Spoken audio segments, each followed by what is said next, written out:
Hello everyone! In this video, I'll show you how to find your billing address on Cash App.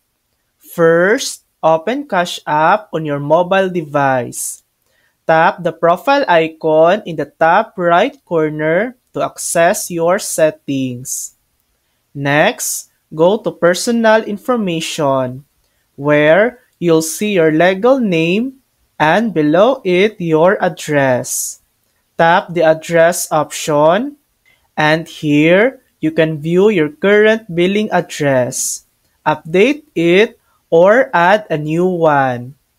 Another way to check your billing address is when ordering a cash card.